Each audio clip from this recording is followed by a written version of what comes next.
আসলাম দেওঘর। দেওঘর আস্তে আস্তে এই দেখো একটা বিশাল বড় তাজা পাহাড়, কি সুন্দর দৃশ্য। আরে এই দেখো বন্ধুরা, একদম কাছ থেকে দেখাচ্ছি তোমাদের। দেখো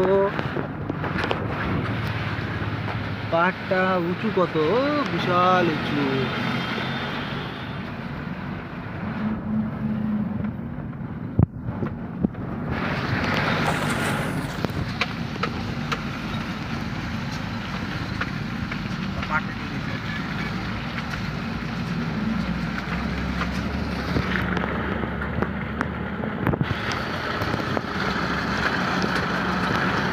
একদম আমাদের কাছেই, পাহাড়ের পাশ দিয়ে আমরা যাচ্ছি।